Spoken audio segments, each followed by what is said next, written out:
Hello YouTube, welcome everybody to my new video. Today I want to go, we are all excited for the new meta game of set 5, and I want to go over some new decks, new insights I have. But first of all, I want to say, I said it in my last Twitch stream, but I want to say it again. Thank you for all the kind messages I received. I was kind of depressed about my Bologna run because I didn't get to top cut again. Yeah, it's hard to get there, but yeah, I was really disappointed and really depressed. But there were many messages of you who which cheered me up, so thank you for that.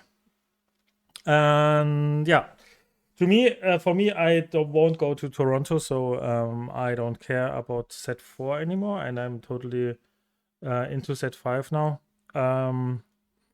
And I want to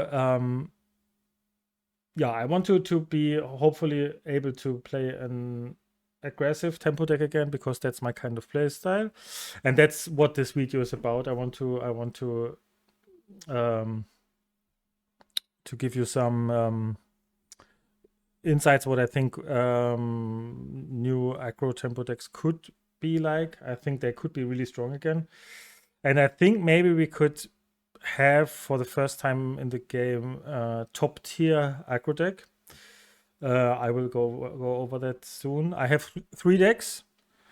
All 3 decks could be viable in the new meta game, and one of them is of course my beloved green purple, which could have a place in the meta game, but we will go over that. First of all, I want to say I think day one there are some considerations which decks you should prepare yourself against for. So day one, I would expect that red blue is a really good deck, Amber Steel is a really good deck, and the new hyper aggro deck is very good. This deck is insanely strong, really insanely strong. This is the best aggro deck, at least the best hyper aggro deck we ever had, I think. Yeah, it's the fastest deck we ever had, and it punishes every deck that absolutely doesn't respect this deck, and therefore I think it's a solid choice.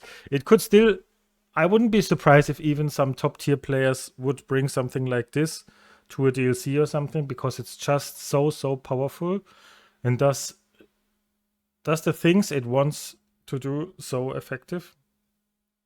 And if you want to play a deck in a new meta game, you have to respect this deck. I think there's no option to just don't care about this deck, because it will be there. I'm pretty sure about that, and it punishes you really hard for not respecting it. And even if you respect it, there will be often very tough times. The only deck that really punished this deck is Amber Steel, and therefore Amber Steel is again a very good contender of the meta game, I think, at least at the early stages. And then blue red, that's my thought. Blue red will beat Amber Steel like it always did, kind of, and and hyper aggro beats blue red, and that should be the first triangle, I think. And then there are some other decks that have its spot always, like blue steel. Red purple is in a weird spot, I think, but red purple found its place into the meta game every time when we thought it's dead. So let's see how red purple will evolve. Yeah, but first, I want to go over this deck. This deck is so powerful just because of this one card, and this is the Amethyst Chromicon. This card allows this deck to just dump their hand and don't care about card advantage at all. Of course, it's super fast. It has this, we know maybe this from set 2 or something, this super aggressive start, like 1-drop, befuddle 1-drop, what's super powerful, or just 3 1-drops on turn 1 and 2. You see there are 24 1-drops. You could even go higher. I think this is just what I built now. I think there are options to improve it. Don't take this as this is the perfect list. I mean, I played like 8 hours or so now in the new meta game, so don't take it too serious. But something like this is the deck, and this Amethyst Chromicon says, you play this for 2, and every turn you draw an additional card. Your opponent does that as well, but you just don't care. And this deck has an absurdly amount of reach in the end game with this Gathering Knowledge.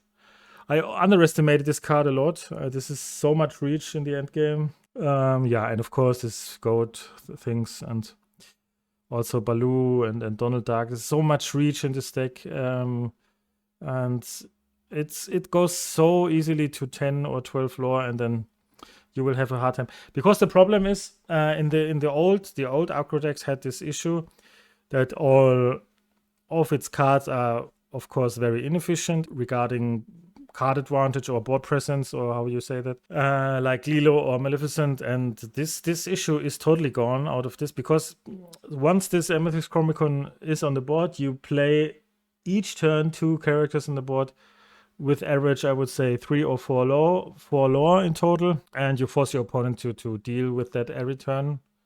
A big shout out to Bunny Balhasa. He made a very good video with this deck. He played against Humble, against various decks, and shows the power of this deck. And maybe it gets hated out of the meta, but even if it gets hated, it's still powerful. I think you will still lose games to this deck, even if you totally respect it. Yeah. If you search for a powerful deck day 1 and like the aggressive playstyle, this is just super, super, super powerful. Obviously, Daisy is also in here. That's the only real new additions are Daisy and Amethyst Chromicon.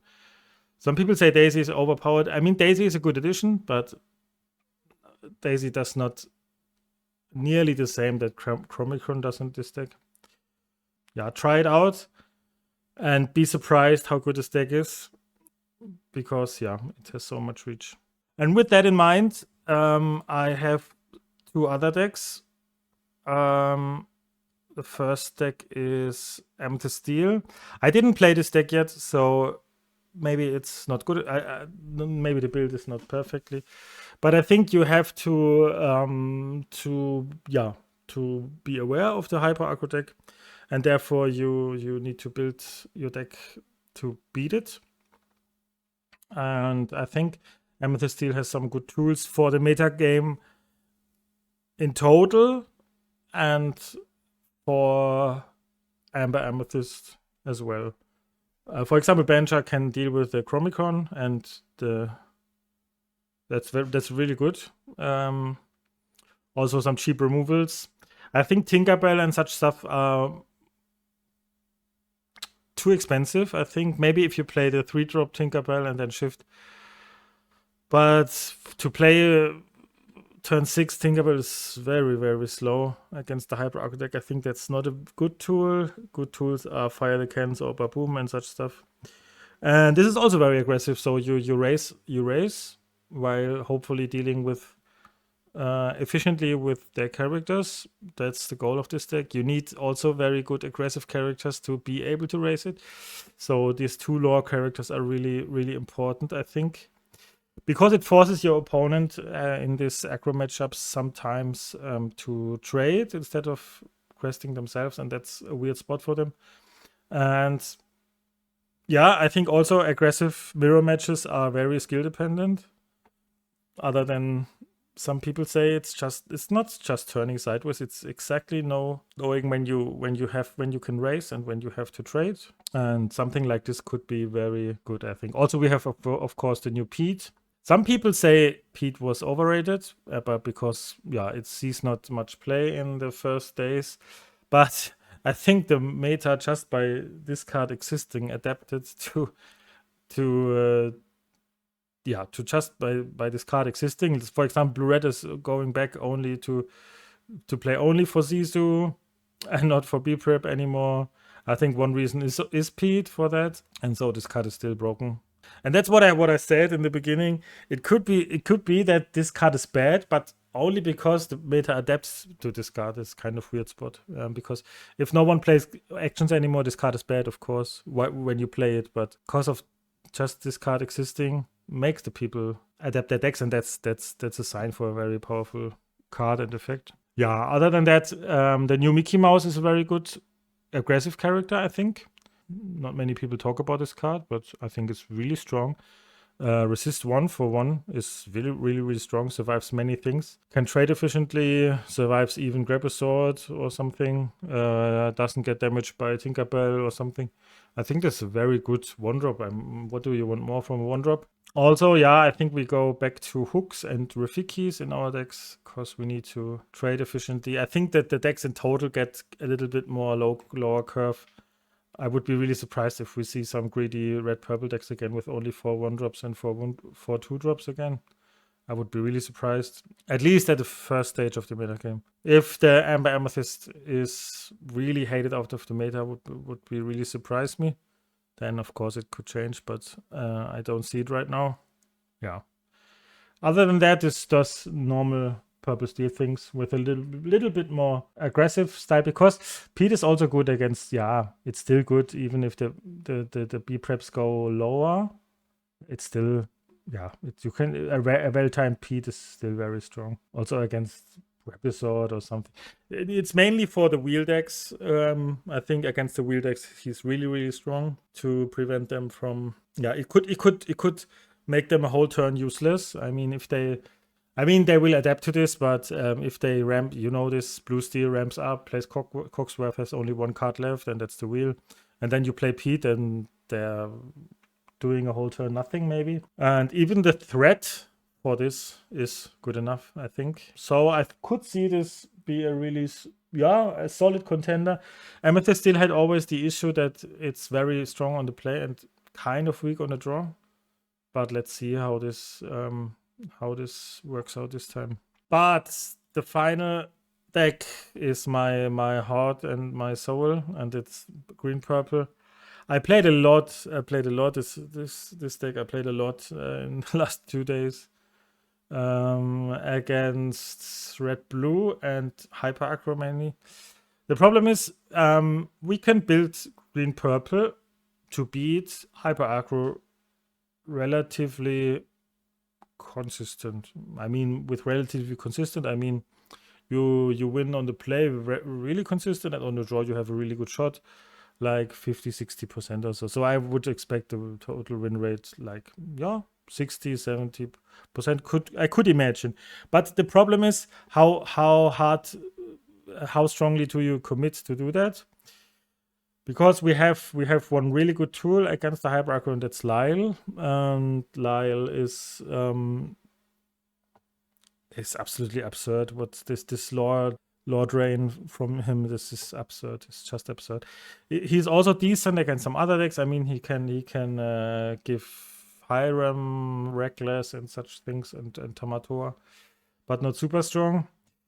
If we want to build against red blue or something, we wouldn't play Lyle, so he's just decent there. But we need him to beat Amber Amethyst, and therefore we have a task here to build this deck, and it needs a lot of testing.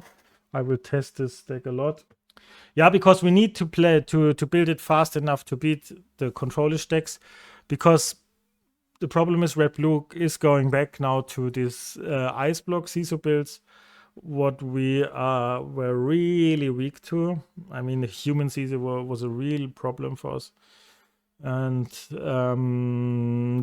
the worst matchup, I think, red blue.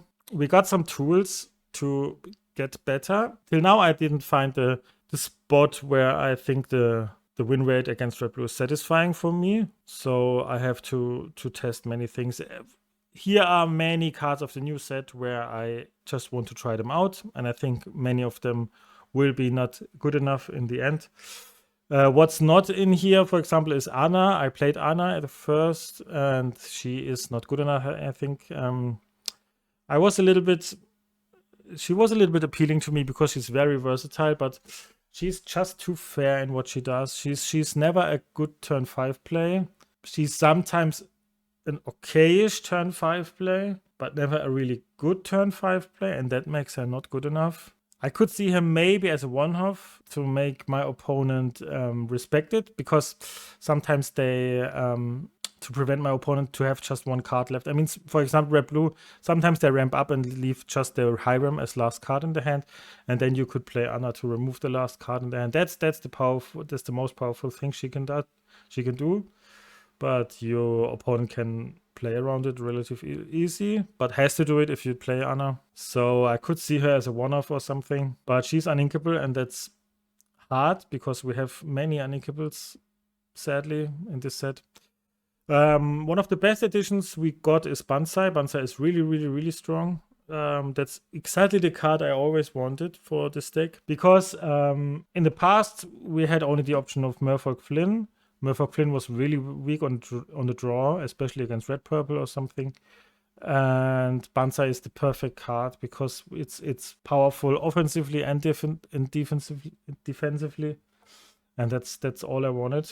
It can trade efficiently if you're on the draw, and it can be really aggressive on the play, and it's not easy to trade this card beneficial for your opponent. I mean, there's Maui or something, but that's kind of late, and before Maui there's no real good trade opportunity for your opponent. And that's I would like to play 4, but it's uninkable, and Merfolk 2, that's kind of weird. We need them both to be able to be fast enough against the control decks, because once red blue reaches 8 or 9 ink, then we have a real problem, because if we are not then at 12 or 12, 14-ish lore, we have a problem. And that's why Banzai is just insane. I really love this card. Other additions, Elephant. I didn't play against Ember Steel yet, and that's the main reason to play him. I think he's not good enough. He's just too expensive. He quests only for 1. That's the real problem. I think on the long run he will not make the cut, but I want to play these new cards a little bit more, just to don't throw them out of the deck too early, to oversee some potential. But for now, I think Elephant is not good enough. Elsa is also not good enough, I think. She's too slow.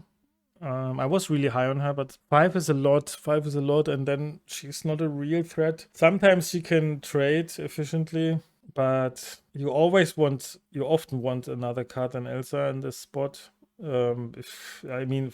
Just a vanilla 5/5 with 2 low or something would often be better. Or Don Carnage or something. Don Carnage could be a card that could be considered to play again. I'm searching now for characters that have 4 strength. We need characters that have more characters that have 4 strength. First of all, to trade Daisy efficiently, and to survive Big Sisu, and to be able to trade Big Sisu. That's Big Sisu is the biggest enemy of this deck. And since the printing of Big Sisu, we had not a very good matchup anymore against red blue. Just an okayish. In the past it was very good, but since they got Big Sisu, it's tougher. I mean, on the play it's still very good, but I want to beat. I always try to build my deck to beat the. Yeah, of course, on the draw. Elsa is very slow often, but I want to test her also more. Hard to say. Mother Gothel was really good. Her stat line is really, really good. 6/4/6 2 lore is good. I think you don't need the Shift Gothel to play her. The Shift Gothel is also really slow. A good effect, good stat line, not easy to remove. I could imagine this will stick in the deck. Other new card is Library, and everybody's telling me Library is a good card. I think this card is, I don't know. I don't see this. I tested really much, and I'm really open for its spots. I could see it more in red purple, where you can be prep, but there are not many spots you can play this card, and even then it's not a real threat. You can sometimes draw 1 or 2 cards out of this, but that's very expensive, and the only 1 lore is not a very good threat. That's the most problem for me. It's not a bad card in a vacuum, and it's not a bad card in itself, but it's like Anna. It's too fair for me often, and I rarely think, wow, now a library and bam, and what will my opponent do now?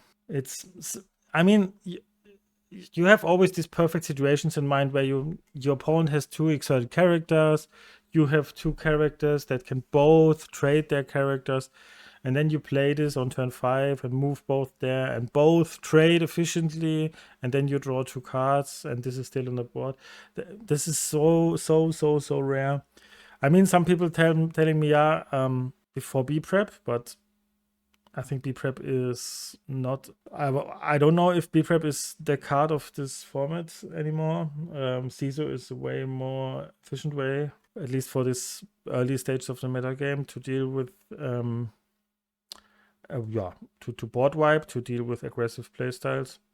And nearly any game I played this, I rather had a castle, because it's just a different world if it's 1 or 2 law. You can't compare this. You can't compare this to castle in total, I think, because it's just a different kind of card. This is more of a draw engine card, and the castle is a real threat. And I think that the threat is most of the time better. If you build the deck like this, I playtested this deck like it is now. You have a good win rate against Amethyst. Kind of slightly unfavored matchup against Red Blue and against Steel Song. I have to test it, but I could imagine it's like 50-50-ish. Maybe slightly unfavored. The future of this deck is uncertain.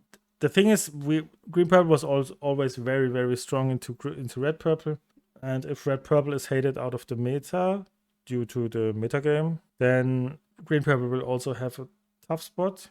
It's also not very easy to build a deck to beat either Amber Amethyst and red blue, both. Because either you play the small kids and Lyles, and they are both bad into red blue. I think I have to go lower curved anymore. I think I have to play even more aggressive. Cut the Elsas, maybe cut the locations, play more, maybe some cantrip characters, because outside of Rabbit and Friends, I have not that much card draw. You could say library is a card draw engine, but it's not very cost efficient. So I could see some, I don't know, maybe Maleficent's Cusco's Dolores or something. What I also want to try again is Ursula, 3-drop Ursula, and maybe Mother Knows Best again. But we go to a dangerous amount of uninkables then. Or even just only to 3-drop Ursula. Because 3-drop Ursula is, you could say it's bad with only 4 songs, but 3-drop Ursula is really good to bait out an answer from your opponent when you want them to do the answer. For example, I like to play her against red purple now. I don't know, but against red purple, I did like to play her into their turn 5. So they had this weird decision to brawl it or to play a Maui or something, because the most people don't want the Ursula to survive and just remove it, no matter if you have the song or not. So I could think 3-drop Ursula is still very good. Also, the combo with Friends is just busted, and is another shift target for the big Ursula. Big Ursula is still needed, I think, for all steel matchups, for all song matchups. Against steel song, often win when you play it, when you get it out. Against blue steel, it's also very, very strong. I think still needed. Maybe you have to still go up to 4. What's other considerations? Peter Pan is also a card I really like, but uninkable makes it not good enough. Maybe Peter Pan would be also really good into aggro. Yeah, I mean, Queen's Castle could come back. Dolores, I don't know. Isma could be a thing. Maleficent, to just have more cantrips to draw your rabbits. I'm also really, I would really like to have some more 4 strength good characters. But unfortunately, there are not many. What I really think could be still pretty decent is Hey Hey. I want to try Hey Hey again, especially against Red Blue. Could be really good. I think Jug is not good enough when you compare it to Lyle. Pegasus is only good if Red Purple comes back again. Don Carnage was always a good card. I just want to give you some suggestions what you could try or what I will try. Flynn is not good enough, I think. The problem is about Flynn, you don't want it on the draw. That's what I always didn't like about him. And against Red Blue, it's a losing play if they hit it with their human Caesar, you are dead most of the time, so you can't risk it. I think Flynn is out of the deck, especially when we have no Banzai. I can't see him returning right now. Mother knows best if we play Ursula again. Yeah, that's it. We could play around with some numbers. We could try some new cards, and we have to, of course, wait for the meta to adapt. And then then we just need to find out if green purple is good enough. Again, I think it's only really good if red purple is a highly played deck again. But if the triangle is amber steel, red blue, and hyper aggro, what it seems like, then it's tough because we beat hyper aggro, but we don't beat red blue, and we don't beat amber steel consistently. And for me, if tomorrow would be a tournament, I would play this hyper aggro deck because it's just so strong. Thanks for watching. Please leave me your ideas, your insights, your thoughts about what you think about aggressive decks. I just wanted to give you an overview. If you want to play an aggressive deck, what I think could be good day one deck. So I think Amber Amethyst, of course, is strong. Green Steel could be strong, and Green Purple beats Amber Amethyst and is decent against everything else. So yeah, that's my early insights. Tell me what your thoughts are. Thanks for watching, and we'll see us next time. Bye bye.